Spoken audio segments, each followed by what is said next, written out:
Welcome, everybody. Welcome. Colin Gray from the Rockin' and Rollin' Gray Brothers here with you. And it's time for another edition of the Australian Rock Show. This is episode number 35.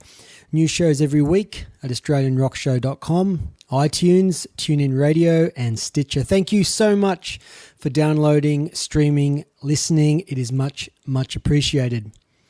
For those of us who were part of the Sydney hard rock and metal scene of the mid-1980s, Tough Luxury is one band whom many fans fondly remember, and not just because they were a great live outfit, but because they were one of the few Sydney metal bands at that time who actually recorded and released an album, 1986's Streetwise LP.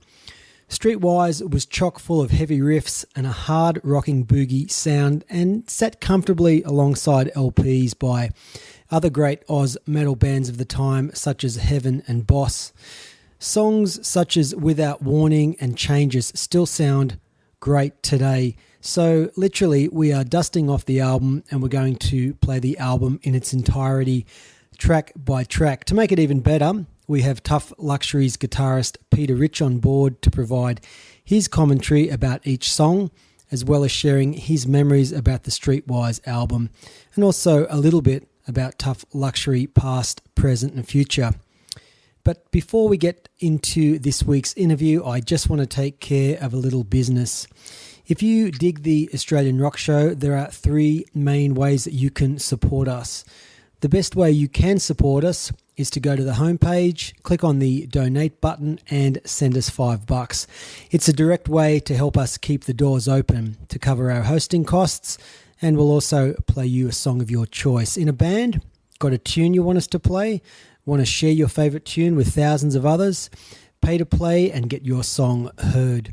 We don't have a major advertiser, we don't have a funding grant, so without your support, the future of the show is not guaranteed. So if you like what we do, please dig into your pocket once in a while and show your support. In 8 short months, we've produced 34 quality shows that you can download for free, keep forever and listen to over and over. What's a cup of coffee cost you nowadays? $4, and what's that last you? A few minutes?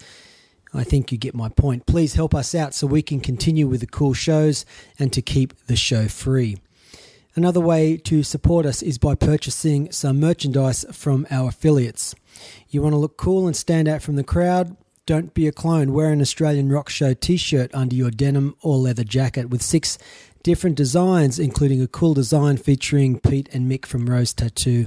Say it loud and say it proud for only $20. Who doesn't buy books and music and DVDs online nowadays? Everybody does, right?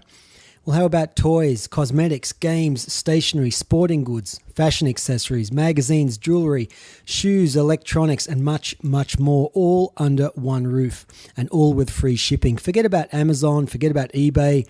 The prices and product range available on fishpond.com.au are truly amazing, and again, with free shipping. And get this, Fishpond has a price matching policy with all major local online retailers, meaning that if you order a product in any category where the total cost, including shipping fee, is more expensive on Fishpond than with another major local online retailer, Fishpond will credit your account with the difference plus 10%. Let me get that straight. Buy it at Fishpond, find it cheaper elsewhere, and Fishpond will refund you the difference plus 10%. That's pretty cool. You know, recently I picked up the Pinball Compendium book for only $77 with free shipping. Elsewhere, $95 plus shipping. I also picked up the Dog Eat Dog book by former AC/DC manager Michael Browning for only $19.99, which included free shipping. You too can take advantage of these great prices by simply going to the Australian Rock Show homepage, clicking on the Fishpond banner at the bottom of the page, which will take you right through to the Fishpond store. Real simple. Won't cost you a cent more. You get your item at a great price with free shipping, and we get a little kickback. And that, folks, goes a long way to helping us out. All right, enough business. Let's go straight to the interview now with Pete from Tough Luxury. Hi, Peter, and welcome to the Australian Rock Show. Thank you, Colin. It's a pleasure. Thanks, mate. Look, today what we're doing is we're putting the magnifying glass over Tough Luxury's 1986 album Streetwise. The tunes on Streetwise still stack up today, so that's a credit to the songs. Thanks. I like to hear that. I think in particular the single from the album, Without Warning, still stands up today as a great song. And I'm biased, obviously, but I really do believe that. And I think that's what people in Australia perhaps didn't realise back in the early to mid-'80s was that Australian bands were every bit as good as bands coming out of America or Britain, but there was almost this kind of perhaps inferiority complex, this adage where if it came from the US, it had to be better. But for those of us who got it, bands like Boss and Heaven and certainly world class, but also were bands like Surrender, Bengal Tigers, etc. Would you agree with that? Oh, look, absolutely. And I guess the grass is always greener, Colin. But also in reference to Heaven, we had at different points, there was a final lineup of Tough Luxury that stayed and stuck and did the album and toured. But early on in the piece, we had almost every member of Heaven, except for Alan, in the band. Laurie Marlowe on bass at one point. When I had to go to Canada, Kelly replaced me for a short period. We had a lot of Heaven people in the band. Early on, we had John Layla playing drums, and he was a wonderful drummer. But eventually, we settled on the final lineup because Stuart Cave, Dave Edwards, and I started the band and had various rhythm sections coming and going. And we ended up with Kevin McDonald on bass. The drummer we'd been using, Steve, died in a car accident as we were about to make the album, and we decided to go ahead anyway. And Scott Ginn from Boss produced it, so there's a lot of family connections with these bands of that era because we're all quite close. And we did a lot of tours, Rose Tattoo. It's all connected, you know. Doc Neeson was a good friend. When we produced that album, we actually did it without a drummer to start with. We used drum patterns that were skillfully programmed. And then Mark Essenhigh, Grumpy, joined the band and did some overdubs with various parts of the drum kit, snares and stuff like that. And then we went on tour. At that point, we had no publishing, and we'll finance that ourselves, and we're making the film clip for the single Without Warning. And our management, which was 88 at that point, brought Jim Towers, brought Warner Brothers along to the making of the film clip, and they signed us on the spot.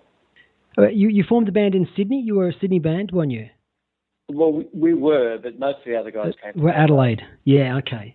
And just before we get onto the album, Stuart Cave, he came into Fat Lip prior to Alan Fryer, is that correct, or after? He was in there prior to Alan Fryer, and then he did other bits and pieces with John, who also went on to do a bit with Heaven, I think, at one point. All right. Now, look, before we get to the album, I just want to say that what we're going to be listening today is a vinyl rip, as the album has not been released on CD. Now, you guys own the masters and you've got plans to remaster and re-release the tunes. Is that correct?